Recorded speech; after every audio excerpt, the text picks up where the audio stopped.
स्वागत है आपका एनबीएस पॉडकास्ट के नए एपिसोड में और जल्दी से शुरू करते हैं आज का किस्सा।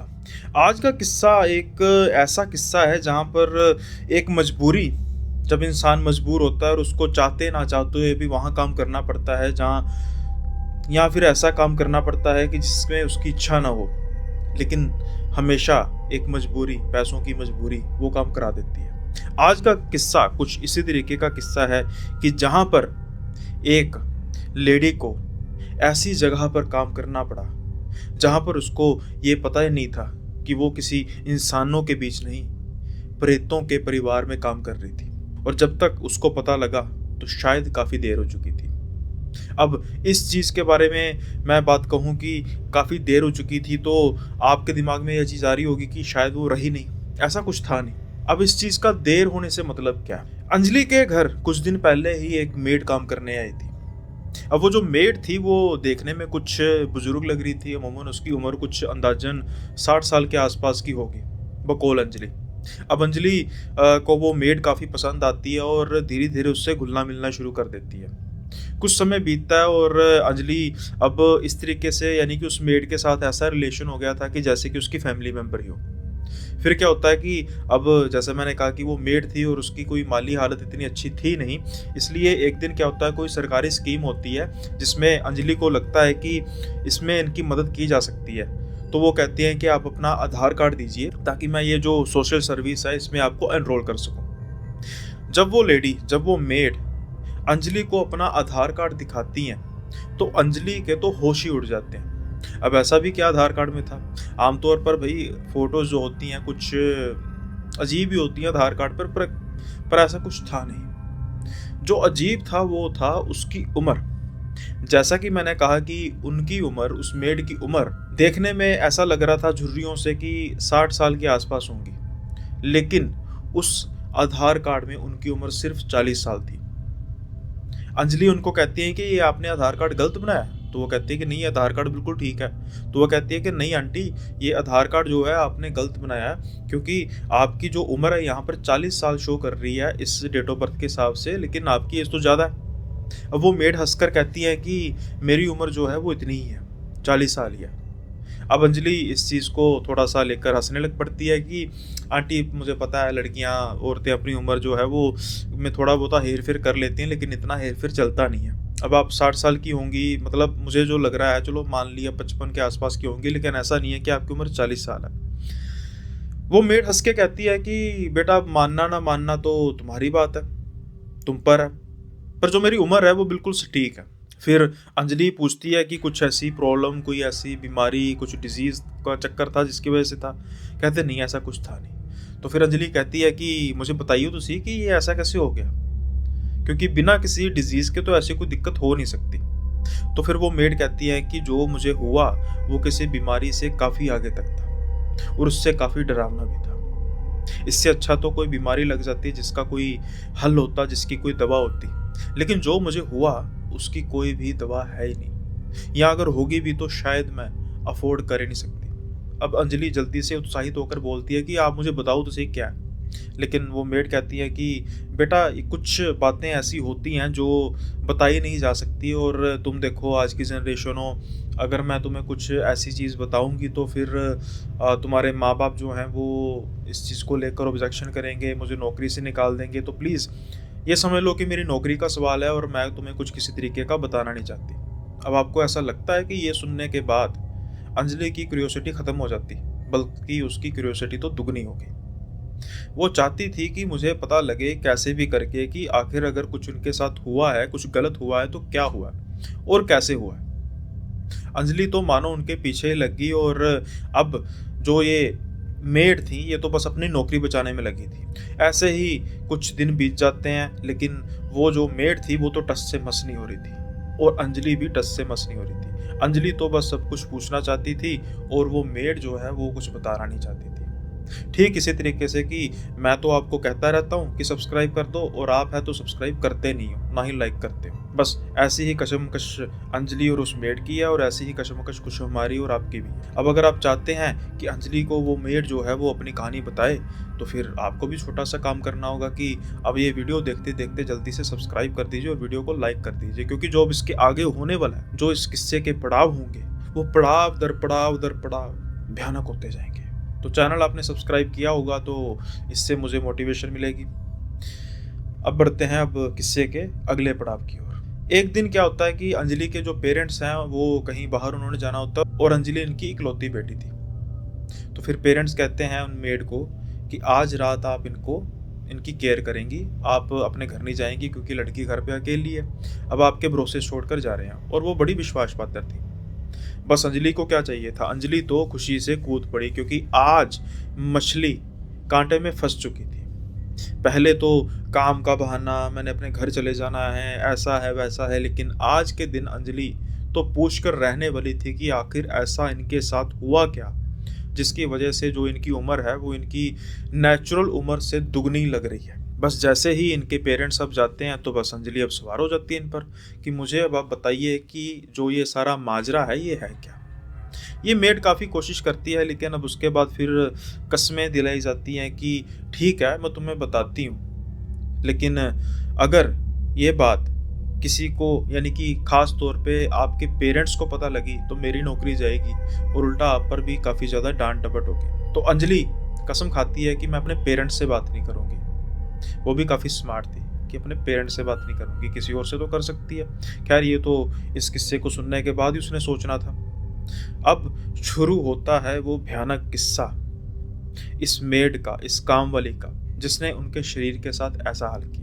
ये कहती हैं कि बात कुछ बरस पहले की है और मैं राजस्थान के एक परिवार में काम करने के लिए गई। जो ये परिवार था काफ़ी ज़्यादा आइसोलेटेड परिवार था।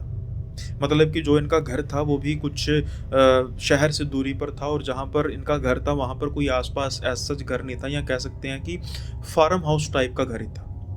अब क्या होता है कि मैं काम के पीछे मैं दर-बदर भटक रही थी और मुझे कोई अच्छा काम मिल नहीं रहा था। फिर एक दिन मुझे किसी जगह से ऑफ़र आती है या कोई रेफ़रेंस आती है कि ऐसे-ऐसे एक घर है, उन्हें एक काम वाली की ज़रूरत है। पहले ही वहाँ पर जो 2 काम वाली काम कर रही हैं और एक उन्हें और ज़रूरत है। तो आप वहाँ पे काम करेंगी? जब मुझे पता लगता है कि वो शहर से काफ़ी दूर है और वहाँ पर तो आने-जाने में मुझे 2-3 घंटे लग जाया करेंगे, तो फिर मैं वहाँ पर काम कैसे कर पाऊँगी? लेकिन जो उनका ऑफ़र था, उसको सुनने के बाद तो मैं मना कर ही नहीं सकी। क्योंकि ऑफ़र ये था कि आपको वहाँ पर आने-जाने की ज़रूरत है नहीं, वहाँ पर ही आपकी अकोमोडेशन का अरेंजमेंट किया जाएगा। हफ़्ते में आपको 2 छुट्टियाँ दी जाएँगी ताकि आप अपने घर आ सकें, और एग्ज़ाम्पल के तौर पर कि अगर ये सारे दिन काम करके महीने का 2000 5000 जितना भी कमाती थी, तो इनकी वहाँ पर जो तनख्वाह थी वो 25,000 थी। एक छोटी-सी काम करने वाली औरत को इतने पैसे मिल सकते हैं, और अभी जो इनकी उम्र है वो भी काफ़ी कम थी। तो कोई देख के ये भी कह सकता था कि अभी आपको इतना एक्सपीरियंस नहीं है। लेकिन शायद उस घर को कम उम्र वाली काम वाली ही चाहिए थे, इसलिए ये ऑफ़र इनको दी गई। बस अभी जो इनके घर के हालात थे कि इनके पिता तो रहे नहीं थे, इनकी माता थे सिर्फ़, और इनका जो भाई था वो भी बेचारा दिन-रात मज़दूरी करके अपना गुज़ारा करता था। और जब उनको पता लगा कि इतनी तनख्वाह मिलेगी, वो भी खुशी से झूम उठे। लेकिन फिर भी एक अपनी जो जवान बच्ची हो उसका ख़्याल तो होता ही है। तो जिन्होंने रेफ़रेंस दी थी तो वो कहते हैं कि भई बड़ा सेफ़ घर है और वहाँ पर ऑलरेडी पहले 2 औरतें काम कर रही हैं, तो ऐसा कोई डरने वाली ज़रूरत है नहीं। अब उनकी माने तो ये चल पड़ी, और जब उन्होंने घर देखा बाहर से तो घर काफ़ी आलीशान नज़र आ रहा था। लेकिन जैसे ही वो घर के अंदर गईं, उनको एक अजीब-सी मनहूसियत का एहसास हुआ। घर जितना बड़ा बाहर देखने में लग रहा था, अंदर से उतना ही ढका-छुपा था। कहने का मतलब है कि अगर कोई बंगले जैसा, महल जैसा घर होगा तो उसके अंदर कमरे भी बड़े-बड़े होंगे, लेकिन उसके बिल्कुल उलट वहाँ पर स्पेस काफ़ी कम थी। कमरे ज़्यादा थे, छोटे-छोटे कमरे थे, और उन सब में एक ख़ासियत थी कि दिन के समय में भी वहाँ पर अंधेरा-अंधेरा था। जो लाइट्स थी वो भी इतनी डिम थी कि आसानी से बिल्कुल सही तरीके से तो नज़र आता ही नहीं था। इनको ये चीज़ काफ़ी अजीब लगती है, लेकिन अभी सवाल था पापी पेट का। तो इनको क्या लेना देना है, इन्होंने तो सफाई करनी थी। अब इनको मैडम से मिलाया जाता है जो घर की लेडी थी, मुखिया थी, जिन्होंने घर का सारा बताना था। अब उनको देख के तो ये काफ़ी ज़्यादा और परेशान हैरान हो जाती हैं, क्योंकि बेसिकली जो ये फैमिली थी, ये फैमिली पहले तो जो इनका नाम वगैरह था वो भी कुछ अजीब से तरीके का था। ना ये समझ पा रही थी कि ये फैमिली हिंदू फैमिली है, ना ये समझ पा रही थी कि मुस्लिम है, क्रिश्चियन है। अजीब से तरीके का नाम था उनका। और सबसे ज़्यादा बड़ी बात कि उन्होंने अपने मुँह पर एक शॉल ओढ़ के रखा हुआ था, बुर्का भी नहीं था, शॉल टाइप ओढ़ कर रखा हुआ था। और ये थ्रू आउट उन्होंने कभी उनका चेहरा देखा ही नहीं, जितनी देर उन्होंने काम किया। अब जो रेफरेंस जिन्होंने दी थी वो उनके साथ थे, उनको ये चीज़ अजीब नहीं लग रही थी, तो ये सोचा, इन्होंने सोचा कि भाई मुझे क्या ज़रूरत है, इनका कोई रीति रिवाज होगा इस तरीके का। तो इसलिए फिर इन्होंने भी कुछ ज़्यादा बात की नहीं, और जो वो मैडम है उन्होंने जो बाकी 2 नौकरानियाँ हैं उनको बुलाया और उनको फिर बता दिया कि जो ये काम इन्होंने करना है आप इनको बता दीजिए। और जब ये सारा काम बता दिया जाता है तो फिर वो जो लेडी हैं, यानी कि जो लैंड लेडी हैं, वो कहती हैं कि कोई भी बात हमसे पूछे बिना नहीं करनी, कोई भी सफाई की जगह हमसे पूछ कर करनी है कि यहाँ पर मैं सफाई कर सकती हूँ, और सफाई करने के बाद सब कुछ जब आपका काम हो जाएगा हमें बताना है। यानी कि रूल्स काफ़ी स्ट्रिक्ट थे, लेकिन सैलरी भी ज़्यादा थी। अब इसलिए इनको इस चीज़ का था नहीं कि भाई ठीक है कर लेंगे, कोई बात नहीं। और तो और जो साथ में इनके काम करने वाली 2 लेडीज़ थी, शक्ल से वो भी इनको कुछ नेक लग रही थी, लेकिन उनकी एज थोड़ी-सी ज़्यादा लग रही थी। इनको लग रहा था कि ये तो काफ़ी साल से वहाँ पर काम कर रही होंगी, इसलिए अब ये भी काम करना शुरू कर देती हैं। लेकिन जिस दिन से इन्होंने वहाँ पर काम करना शुरू किया, उस दिन से ही इनकी बदनसीबी शुरू होगी, या कह सकते हैं कि इनकी मनहूसियत इनकी लाइफ में, इनके जीवन में आनी शुरू होगी। क्योंकि जैसे-जैसे ये काम करती जा रही थी, अब जैसे कि इनको खाने-पीने की भी कोई तंगी नहीं थी, अब इनको किसी तरीके का कुछ रेस्ट भी आसानी से सही तरीके से मिल जाती थी। लेकिन ये महसूस करती थी कि इनकी जो बॉडी की वीकनेस है, वो दिन-ब-दिन बढ़ती जा रही है। और सबसे अजीब चीज़, रात के समय में उस घर से अजीब से तरीके की कोई चीज़ चैंट्स करने की आवाज़ें आती थी। अब ये वैसे हिंदू परिवार से बिलोंग करती हैं, इनके आसपास मुस्लिम फैमिलीज़ भी हैं और क्रिश्चियन फैमिलीज़ भी हैं, लेकिन आज तक इन्होंने ऐसी जो चैंट्स थी कुछ सुनी नहीं थी। यानी कि ना वो मंत्र लग रही थी, ना वो कुरान की आयतें लग रही थी, और ना ही वो होली बाइबल के फ्रेसेस लग रहे थे। कुछ अजीब सी लैंग्वेज में सारे चैट्स कर रहे थे।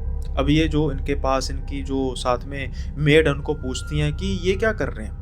तो वो उनकी मेड करती हैं, कहती हैं कि अपने काम से काम रखो, ये कुछ इनका अपना कुछ कुछ जप रहे हैं, कुछ पाठ पूजा कर रहे हैं, और ये तकरीबन हर रात दूसरी तीसरी रात को करते हैं, तो हमें इससे कोई मतलब नहीं है। अब ये एक चीज़ को नोटिस कर पा रही थी कि जब ये नौकरानियाँ ऐसी बात कर रही हैं, उनके साथ वाली कुलीग्स, उनकी आंखों में डर साफ तौर पर देखा जा सकता था।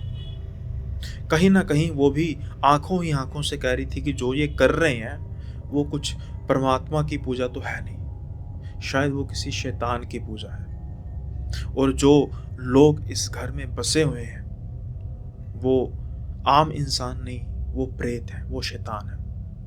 अब पहले जब कुछ दिनों बाद ये सब कुछ होता है तो इनको अजीब तो लगता है, लेकिन ये रफ़ा-दफ़ा बात को कर देती हैं। अब क्या होता है कि एक दिन ये अपना काम कर रही होती हैं और उनको ऐसा कुछ महसूस होता है कि कोई इनके पीछे से इनको देख रहा है। जब ये पीछे मुड़ के देखती हैं तो इनको अपने बगल बिल्कुल पीछे की खिड़की में एक चेहरा दिखाई देता है, या चेहरा नहीं कह सकते, शॉल से ओढ़ा हुआ एक चेहरा दिखाई देता है जो हूबहू इनकी मालकिन की तरह लग रहा था। इनको लग रहा था कि शायद ये मेरा काम देख रही है छुप के, तो ये अपना काम कर रही थी। लेकिन जैसा कि मैंने कहा कि ये अपने पीछे से देख रही थी। अब अचानक से कुछ ही सेकंड बाद इनका जो ध्यान है अपनी दाईं ओर जाता है, तो वही चेहरा इनको बिल्कुल दाईं ओर नज़र आता है। अभी फासला तो सिर्फ कुछ ही सेकंड का था, लेकिन ये परेशान हो जाते हैं कि इतनी जल्दी कोई कैसे जा सकता है। अभी ये सोच ही रही थी तो अचानक सामने ध्यान जाता है और वो लेडी सामने खड़ी हुई थी। ये घबरा के इधर-उधर देखती हैं, लेकिन वहाँ पर कोई होता नहीं है, वो लेडी सामने होती है। इनकी तो टांगें काँपना शुरू हो जाती हैं कि एक औरत इतनी जल्दी कैसे मूव कर सकती है। लेकिन चाहे उनकी आँखें विश्वास करें, उनका मन विश्वास करे न करे, वो सच में हो चुका था। अब वो नीचे सिर झुका के अपना काम करने लग पड़ती हैं। डर तो रही थी, लेकिन जब उनके नज़र उस औरत के पैरों की तरफ जाती है, तो वो तो ज़मीन पर थे ही नहीं, वो लेविटेट कर रहे थे और वो लेविटेट करते-करते ही दूसरे कमरे में चले गए। ये तो सब कुछ छोड़-छाड़ के वहाँ से भागी और अपने जो कमरा था, जहाँ पर मेड्स का कमरा था, वहाँ पर भागी और जो पहले जो नौकरानी थी, वो पहले से ही वहाँ पर बैठी हुई थी। तो ये सब कुछ हड़बड़ाहट में सब कुछ बताती हैं कि ये मेरे साथ हुआ है। अब जब ये उनका चेहरा देख रही थी ना, दोनों का, तो उनके चेहरे पर डर साफ तौर पर नज़र आ रहा था और ये आज उनसे कॉन्फर्ट करती हैं कि प्लीज़ जो भी है मुझे बताओ। और तुम्हारा चेहरा साफ तौर पर ये बता रहा है कि इस घर में कुछ ठीक है नहीं। अब जब ये बातें दोनों जानी सुनती हैं, तो फिर धीरे-धीरे करके इस घर की डरावनी परतें खुलनी शुरू हो जाती हैं। अब जो पहली मेड है वो कहती है कि जो तुमने देखा है, मैं अब इस चीज़ पर ये नहीं कहूँगी कि तुमने कुछ वहम किया होगा या कुछ तुम्हें किसी तरीके का कोई हैलुसिनेशन हुआ होगा, क्योंकि मुझे इस घर में एक छोटा-सा बच्चा दिखाई देता है जिसकी शक्ल बेहद ही ख़राब है। तो दूसरी मेड कहती है कि मुझे इस घर में एक औरत दिखाई देती है, बड़ी ही अजीब-सी, पतली-सी, जैसे कि हड्डियाँ हों सिर्फ़, मांस तो हो ही नहीं उस पर, और वो दीवारों पर चलती हुई दिखाई देती है। जो तुमने देखा है, हमने उससे कई गुना डरावनी चीज़ें यहाँ पर देखी हैं। अब ये कहती हैं कि अगर तुमने ये सब कुछ देखा है तो फिर तुम छोड़ती क्यों नहीं? तो कहती हैं कि आज तक हमें इन चीज़ों ने कभी नुकसान पहुँचाया नहीं। तो पैसा भी तुम्हें पता है कि हमें काफ़ी ज़्यादा मिल रहा है और ऐसा पैसा तो हमें सारे साल में नहीं मिलेगा जो 1 महीने में मिल जाता है। तो यूँ समझो कि जैसी मजबूरी तुम्हारी है वैसी ही मजबूरी ये हमारी भी है। इसलिए ही हम ये काम कर रही हैं। लेकिन ये तो पूरी तरीके से डर चुकी थी और ये जाती हैं उन मकान मालकिन की तरफ और उनको ये सारी बात बताती हैं। तो जो मकान मालकिन है वो बड़े ही अजीब से तरीके से इनकी तरफ देख के कहती हैं कि जो कुछ भी हुआ है वो तुम्हारे मन का वहम है, और अगर ये बात तुमने बाहर कही तो फिर तुम इस घर से कभी बाहर जा नहीं पाओगे। अब ये और डर जाती हैं और अपने आप को फंसा हुआ महसूस करती हैं और ये सोचती हैं कि अगर मैंने ये बातें बाहर कर दी तो फिर हो सकता है कि मेरे और मेरे परिवार को नुकसान हो जाए, और अगर देखा जाए तो अभी तक मेरे साथ कुछ हुआ नहीं।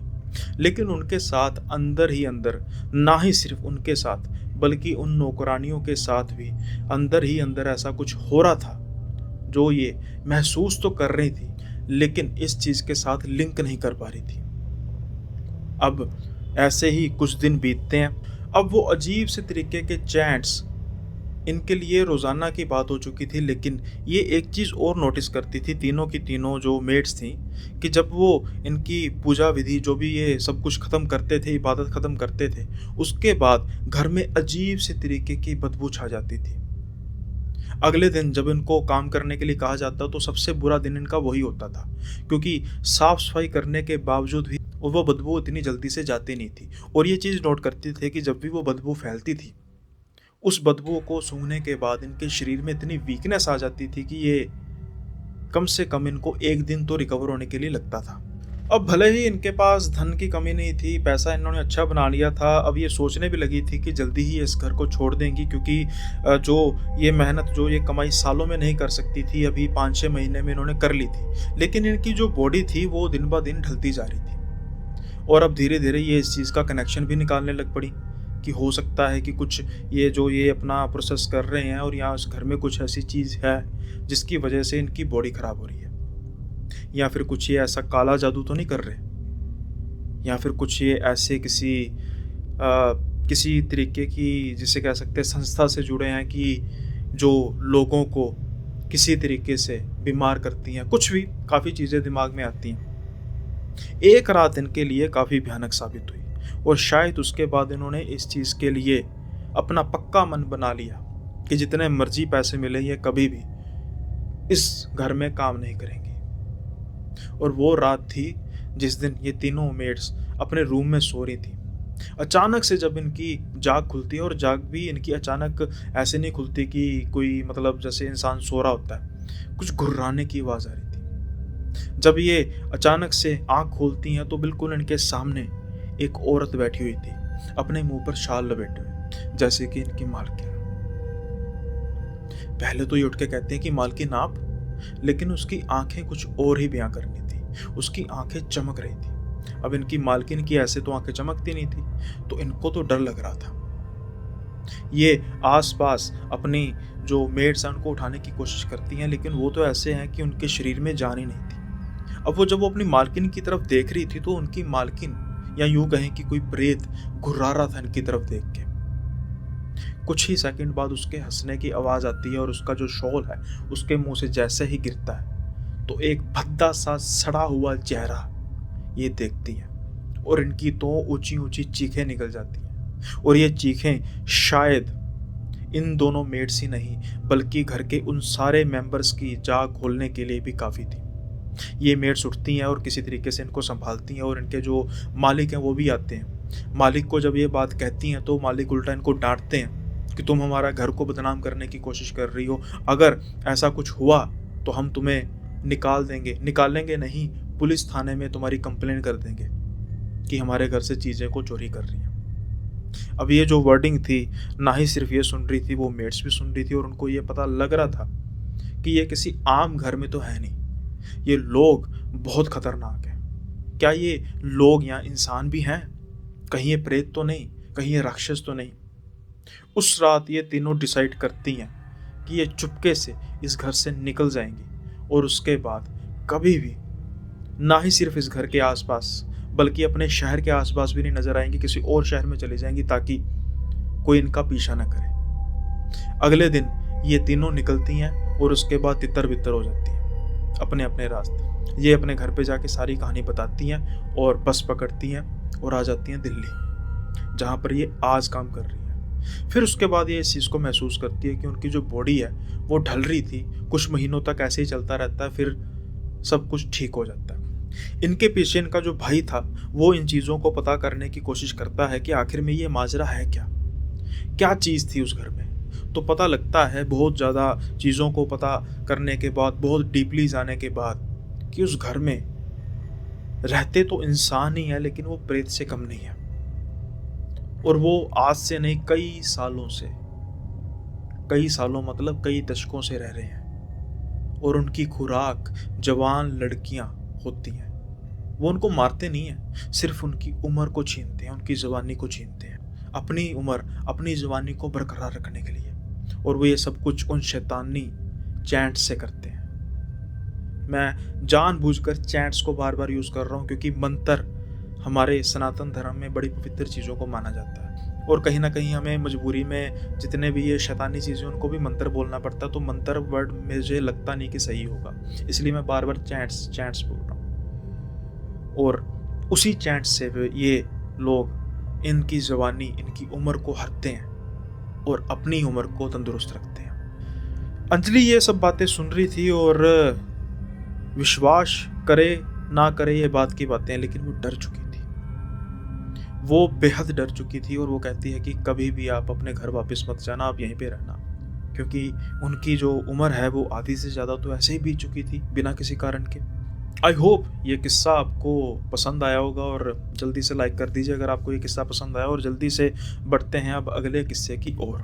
उमेश अपनी MBA की एंट्रेंस एग्ज़ाम की तैयारी कर रहा था। काफ़ी होनहार लड़का था, और घर में वो, उनके माता पिता और एक बहन थी, बड़ी बहन थी। अब इनकी बहन की शादी होने वाली थी, तारीख भी फिक्स थी। लेकिन एक समस्या आ जाती है कि जिस दिन इनकी बहन की शादी थी, उससे ठीक अगले दिन एंट्रेंस एग्ज़ाम की डेट आ गई। शादी तो तकरीबन 1 साल पहले हो चुकी थी फिक्स, तो ऐसे में ये तय करना काफ़ी मुश्किल था कि भाई एग्ज़ाम की डेट कब आएगी। लेकिन इनकी बदकिस्मती कि एग्ज़ाम की जो डेट है वो पास में आ जाती है। अब बेटी की शादी है, तकरीबन 1-2 महीने पहले तो तैयारियां शुरू हो जाती हैं। अब इनके बकौल की, इनका जो हलवाई वगैरह का सारा काम भी घर पे था, तो इनको काफ़ी ज़्यादा डिस्टर्बेंस हो रही थी। ये पढ़ नहीं पाते थे, एंट्रेंस की तैयारी नहीं कर पाते थे, और उनके जो माँ बाप थे वो बखूबी इस बात को समझते थे, लेकिन कर भी क्या सकते थे। अब MBA की तैयारी करनी थी, एंट्रेंस एग्ज़ाम की, तो ऐसा मौका तो साल में एक बार ही मिलता है, इसलिए ये इस मौके को मिस नहीं करना चाहते थे और फर्स्ट टाइम में ही इसको क्रैक करना चाहते थे। लेकिन करे कैसे? ये पढ़ नहीं पाते थे। एक दिन इनके अंकल इस चीज़ को सुनते हैं, जो इनके फादर हैं, इनके अंकल के साथ इस चीज़ को डिस्कस कर रहे होते हैं, तो फिर इनको अंकल एक काफ़ी अच्छा सॉल्यूशन देते हैं। बेसिकली इनके अंकल जो हैं वो प्रॉपर्टी डीलर थे। वो कहते हैं कि यार एक बात सुन, इससे कोई एक घर किराए पे ले देते हैं। अब उस घर में ये आराम से पढ़ेगा, ठीक है? जब ये पढ़ लेगा उसके बाद जब काम ख़त्म होगा इसका, अपनी अपनी प्रिपरेशन लगेगा, इसको पूरी ख़त्म हो गई है, तो फिर उसके बाद इसको ये अपने घर आ जाया करेगा और उसके बाद कोई काम-कुम करना होगा, घर की तैयारियों में कुछ हाथ बटाना होगा तो ये बटा लेगा। इनको, इनके परिवार को ये बात काफ़ी ज़्यादा पसंद आती है कि हाँ भाई, ये बात बिल्कुल ठीक है। लेकिन अब समस्या ये थी कि बकौल प्रॉपर्टी डीलर के कि घर अभी वहाँ पर ढूँढ के देंगे कि जहाँ पर बहुत ज़्यादा शोर-शराबा ना हो और साथ के साथ ही वहाँ पर बिल्कुल सेपरेट ही हो, ताकि किसी तरीके की डिस्टर्बेंस ना हो। ऐसा घर इनको मिल नहीं रहा था और 1-2 दिन में क्या होता है कि ये ढूँढने की कोशिश तो करते हैं लेकिन मिलता नहीं। अब समय बीतता जा रहा था और इनकी बहन की मैरिज का और साथ के साथ ही इनके एंट्रेंस एग्ज़ाम का टाइम भी पास आता जा रहा था। तो कहते हैं ना कि जल्दी का काम शैतान का होता है। तो कुछ ऐसा ही इनके साथ भी होता है। अब एक घर इनको मिलता है, जो इनके अंकल प्रॉपर्टी डीलर होते हैं, उनको एक घर मिलता है, जो थोड़ा-सा शहर से बाहर होता है। बाहर की तरफ होने के कारण वहाँ पर भीड़-भड़क्का भी कम, डिस्टर्बेंस भी कम और अंकल इनको ये बात बताते हैं कि बेटा तुमने 6 साढ़े 6 बजे के बाद, क्योंकि अब सर्दियों के दिन आने वाले थे और अमूमन 6 बजे के आस-पास अंधेरा हो जाता था। तो फिर इनके अंकल इनको स्ट्रिक्टली कहते हैं कि बेटा सुबह 5 बजे, 6 बजे, 7 बजे वहाँ पे चला जा, तेरी मर्ज़ी है, लेकिन 6 बजे के बाद उस घर से तूने आ जाना वापस। ये बात इनको और इनके पेरेंट्स को काफ़ी अटपटी लगती है और ये पूछते हैं कि क्या कारण है? तो वो कहते हैं कि कारण ये है कि घर थोड़ा शहर से बाहर है और आपको पता है आजकल चोरी-चकारी का बड़ा चक्कर है और पता लगे कहीं कि लड़का अकेला घर में है और किसी तरीके की लूट-पाट ना हो जाए। अब इतना महँगा आईफ़ोन इसके पास है, मैकबुक इसके पास है, 2 ढाई 3 लाख का तो सामान यही है। तो आजकल चोरों को कुछ पता होता है? अब इस चीज़ पर दोनों जने सारे, इसके पेरेंट्स और ये भी एग्री करते हैं कि बात तो बिल्कुल ठीक है। तो फिर ये क्या लगा लेते हैं कि ये अलार्म लगा लेते हैं अपनी घड़ी पर, अपने मोबाइल पर, स्मार्ट वॉच जैसे भी, कि 6 जैसे ही बजेंगे मैं अपना जो काम है वो छोड़ के आ जाऊँगा। अब एक आधा दिन तो इनका ठीक गुज़रता है। लेकिन जो वो कमरा था ना, जहाँ पर ये स्टडी कर रहे थे, वहाँ के पास एक बिल्कुल पास एक पेड़ था, जहाँ पर चिड़ियों के चहचहाने की आवाज़ काफ़ी ज़्यादा शाम के समय में आती थी। 3-4 बजे के आस-पास शुरू हो जाती तो ये डिस्टर्ब होते थे। तो बेसिकली तो ये इनको वही कमरा अलॉट हुआ था, जो दूसरा कमरा था वो इनको अलॉट नहीं हुआ था। अंकल ने स्पेशली कहा था कि इसी कमरे में तुमने पढ़ना है। लेकिन ऐसी बात भी नहीं थी कि दूसरे कमरे पे लॉक लगा था। दूसरे कमरे पर लॉक नहीं लगा था और जैसे ही उस कमरे को खोलते हैं, तो वो भी कमरा बिल्कुल साफ होता है और वो कमरा इस कमरे से काफ़ी ज़्यादा शांत भी होता है। इनको ये कमरा ज़्यादा पसंद आता है और ये सोचते हैं कि अंकल को क्या पता लगेगा। ये अपना टेबल उठाते हैं और वहाँ पर ले जाते हैं। लेकिन उस कमरे में एक अजीब सी चीज होती है, जो कहीं ना कहीं इनके लिए काफी ज्यादा घातक साबित होने वाली थी। वहां पर एक पेंटिंग होती है, बड़ी ही सुंदर औरत की पेंटिंग।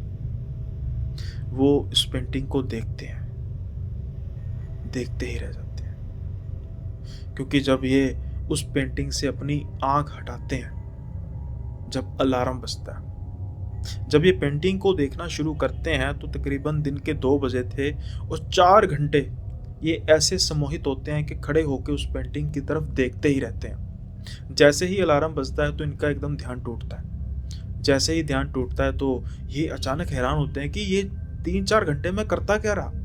और इस पेंटिंग, चलो सुंदर पेंटिंग है, अच्छी सुंदर लड़की की पेंटिंग है, लेकिन ऐसा भी क्या कि मैं देख ही जा रहा हूँ। खैर ये किसी से इस चीज़ के बारे में चर्चा करते नहीं हैं और जल्दी से अपना रैप अप करते हैं और घर वापस आ जाते हैं। उस रात ये सारी सोचते रहते हैं कि आखिर मुझे हुआ क्या? यार कल मैं ना उस पेंटिंग की तरफ देखूंगा नहीं। लेकिन जो इंसान हर बार सोचता है वैसे ही थोड़ा कुछ होता है। अगले दिन भी जब ये जाते हैं तो काम करते करते अचानक इनका ध्यान उस पेंटिंग की तरफ जाता है और फिर ये देखते ही रह जाते हैं और इनकी जो सम्मोहन है वो टूटता है दोबारा से अलार्म से। अब ये काफ़ी ज़्यादा हैरान हो जाते हैं कि भाई ये हो क्या रहा मेरे साथ। कुछ दिन ऐसे ही बीतते हैं। कई बार काफ़ी ज़्यादा ये अपना जोर लगा के, कई बार काफ़ी ज़्यादा मतलब अपने आप को दृढ़ करके ये कोशिश करते हैं कि ये उस पेंटिंग की तरफ नहीं देखेंगे। वो दिन तो उनका ठीक जाता है, लेकिन जैसे ही जब भी पेंटिंग की तरफ ध्यान चले जाता है तो उसके बाद तो फिर इनका जो होश है इनको अलार्म के साथ ही आती है। ये ऐसा जो वाक़या है वो तकरीबन 3-4 दिन 5 दिन चलता है। अब गलती से इन्होंने एक छोटी-सी गलती की हुई थी कि आपको पता ही है कि जो अलार्म का कई बार जो डिफ़ॉल्ट सिस्टम होता है वो 5 डेज़ का होता है, मंडे से लेकर फ्राइडे तक। सैटरडे, संडे का कई बार अलार्म ऑटोमैटिकली नहीं होता। इस दिन सैटरडे था और इन्होंने अलार्म मतलब कि गलती से लगाया ही नहीं था। अब अचानक से फिर इनका ध्यान उस पेंटिंग की तरफ जाता है और जब उस पेंटिंग की तरफ जाता है तो उसको देखते ही रह जाते हैं। ऐसा लग रहा था कि वो औरत सच में उस पेंटिंग से बाहर आकर इनके सामने खड़ी है। अब तो अलार्म भी नहीं बज रहा था। 6 बज चुके थे, अंधेरा हो चुका था और जैसा कि इनके अंकल ने कहा था कि अंधेरा होते ही उस घर को छोड़ के आ जाना। ये इनकी बात मानने से रहे क्योंकि ये तो बिल्कुल सम्मोहित हो चुके थे। अब 7 बजते हैं, साढ़े 7 बजते हैं, अचानक से इनका जो सम्मोहन है फ़ोन की रिंग से टूटता है क्योंकि इनके जो फ़ादर हैं वो इनको फ़ोन करते हैं। और जब फ़ोन करते हैं तो कमरे में बिल्कुल अंधेरा होता है और वो कहते हैं कि बेटा कहाँ पे रह गया? तो जब ये देखते हैं आस-पास तो टाइम 7:30 हुआ, तो ये कहते हैं नहीं, नहीं मैं वो काम करते हैं मुझे टाइम का पता नहीं लगा, तो वो कहते हैं कि जल्दी से आजा बेटा, वहाँ पर इतनी देर रुकना ठीक नहीं है। शायद पहली बार इनको ये महसूस होता है कि वहाँ पर रुकना ठीक नहीं था क्योंकि जैसे ही ये कमरा बंद करके बाहर जाने लगते हैं तो अचानक से इनको पायलों के झनकने की आवाज़ आती है। ऐसी ही पायलें कुछ शायद उस पेंटिंग में उस लड़की ने डाली हुई थी और हँसने की आवाज़ आती है। इनकी तो रूह तक काँप जाती है क्योंकि उस घर में तो इनके सिवा कोई और था ही नहीं। थी तो बस वो पेंटिंग और कभी भी तस्वीरें बोलती हैं क्या? शायद वो बोल रही थी। वो हँसती है, फिर वो रोना शुरू कर देती है। कुछ मिनट तो इनको लगता है कि ये फिर से सम्मोहित हो रहे हैं और फिर से दरवाज़ा खोलते हैं लेकिन अचानक से ये अपने आप को सँभालते हैं और जल्दी से घर से बाहर निकलते हैं और उनके घर से बाहर निकलने के साथ ही अजीब-सी आवाज़ आने लग पड़ती है किसी औरत के रोने की। अब ये हड़बड़ाहट में बाहर आकर अपने घर पहुँचते हैं और आकर अपने माता-पिता को सारी कहानी बताते हैं कि कुछ दिनों से मेरे साथ ये हो रहा है और पता नहीं क्या चक्कर है कि मैं अपने आप को रोक ही नहीं पाता था और मैं तो कुछ कर ही नहीं सका, कुछ पढ़ ही नहीं सका और आज मेरे साथ ये कुछ हुआ। पहले तो इनके पिता को काफ़ी ज़्यादा गुस्सा आता है। गुस्सा आता है अपने दोस्त पर कि क्या कुछ उस घर में गड़बड़ थी? लेकिन अब था तो दोस्त, तो उनको इमरजेंसी तौर पर बुलाया जाता है। फिर उनसे पूछा जाता है बड़े ही तरीके से कि भाई बात ऐसी है कि कुछ गड़बड़ हो गई है। आज हमारा बेटा कुछ ज़्यादा देर वहाँ पर रह गया लेकिन कुछ समय से ऐसा कुछ हो रहा था उसके साथ जो काफ़ी अनयूजुअल था, ये हमें बता नहीं रहा था लेकिन आज जो हमें इसने बताया है वो कुछ सही नहीं है। कुछ डरावना है, बेहद डरावना है। जैसे-जैसे वो अपने दोस्त को सारी बात बताते जा रहे थे, वैसे-वैसे ही दोस्त के पसीने छूटते जा रहे थे। लेकिन अगर उन दोस्त की माने तो उनको सच में कुछ नहीं पता था। उनकी नीयत बिल्कुल ठीक थी कि उस घर में शाम के समय में रुकना नहीं, सिर्फ़ इसलिए कि कहीं चोर-चक्कों की नज़र ना पड़ जाए। लेकिन वो कहते हैं कि देखो मेरे पास ये प्रॉपर्टी कुछ दिन पहले आई और जैसा मुझे कहा गया मैंने वैसा ही किया और इस प्रॉपर्टी पे काफ़ी समय से कुछ कोई रह नहीं रहा था और उन्होंने स्पेशल कहा था कि ये प्रॉपर्टी हमने या किसी कमर्शियल पर्पस के लिए देनी है कि किसी ने गोदाम वगैरह बनाना है या फिर किसी ऐसे पर्सन को देनी है जो इसको ऑफिशियल तौर पे यूज़ कर सके और 5-6 बजे खाली कर दे। मैंने जितना पूछा उन्होंने भी वही जवाब दिया जो जवाब मैंने आपको दिया, इससे ज़्यादा मुझे कुछ पता नहीं। अब जब ये बात सारी होती है तो फिर वो कहते हैं कि मैं इस चीज़ का पता कराऊँगा। अगले दिन ये सारे सुबह जाते हैं और वो पेंटिंग की तरफ देखते हैं। वो पेंटिंग सच में बड़ी सुंदर थी लेकिन बड़ी अजीब थी। फिर जो ये इनके प्रॉपर्टी डीलर फ्रेंड थे फिर वो पता कराना शुरू करते हैं। अब तब तक इनको आनन-फानन में कोई और प्रॉपर्टी के बारे में बताया जाता है जो काफ़ी सेफ थी और इनका इंटरेस्ट वगैरह का एग्ज़ाम भी हो जाता है, शादी भी हो जाती है। लेकिन उसके बाद जब इस सच से पर्दा उठता है कि क्या हकीकत थी इस डरावनी पेंटिंग की, तो फिर सबके होश ही उड़ जाते हैं। पता लगता है कि आज से कुछ 20 साल पहले यहाँ पर एक पेंटर रहता था। बड़ा ही मशहूर पेंटर था अपने ज़माने का। 20 साल पुरानी बात है तो इनको हो सकता कुछ यादें धुंधली पड़ गई हों। तो उसकी एक प्रेमिका थी। एक दिन अचानक उसको पता लगता है कि उसकी प्रेमिका की एक्सीडेंट में मौत हो गई है। वो उसी रात उस जगह पे जहाँ पे ये पेंटिंग है उसकी पेंटिंग बनाता है और खुद भी फंदे से झूल जाता है। उसके बाद ये घर कभी सही तरीके से बसा ही नहीं। जब भी यहाँ पर कोई आता तो ऐसे ही किसी की पायलों के छनकने की आवाज़ आती और किसी की हँसने और फिर कभी-कभी रोने की आवाज़ आती। तब से लेकर ये घर बस किसी न किसी के हाथ में जाता ही रहा, लेकिन परमानेंटली नहीं। और इस सच का सच में मुझे भी पता नहीं था। तो वो सॉरी माँगते हैं, माफ़ी-तलाफ़ी होती है, लेकिन अब उनमें उसकी भी गलती नहीं थी। क्योंकि जो जैसा मैंने कहा कि जल्दी में किया गया काम कई बार घातक साबित होता है, और इनकी खुशकिस्मती थी कि इनके लिए घातक साबित होते-होते बचा। क्योंकि अगर कुछ ऐसा गड़बड़ हो जाती तो एक हीरा ये खो देते अपने बच्चे के रूप में। आई होप ये भी आपको किस्सा पसंद आया होगा, और अब जो स्टोरीज़ हैं उनकी आने की रफ्तार थोड़ी सी कम हो चुकी है, तो फिर मैं दोबारा से आपके सामने रिक्वेस्ट करूंगा कि जो ये फ्लैश हो रहा है मेरी ईमेल आईडी और इंस्टा आईडी, आप पर इस पर स्टोरी अगर लिख कर भेजना चाहे तो ईमेल आईडी पर भेज सकते हैं, टाइप करके भेज सकते हैं। इंस्टा पर आप चाहें तो रिकॉर्ड करके भी भेज सकते हैं, और अगर आपको लगता है कि थोड़ी सी लॉन्ग डिस्कशन होगी तो कनेक्ट भी कर सकते हैं मुझसे। इसके साथ ही जो ये डिटेल है आपको कमेंट बॉक्स में भी मिल जाएगी, तो एज सच ऐसा नहीं है कि वीडियो को पॉज़ करने की ज़रूरत है। और आपके फीडबैक आते रहेंगे तो मुझे खुशी होती रहेगी। अभी रिसेंटली जो राजेश सिंह जी हैं उन्होंने थोड़ी सी माफ़ी-तलाफ़ी की है, भाई ऐसी कोई बात नहीं है।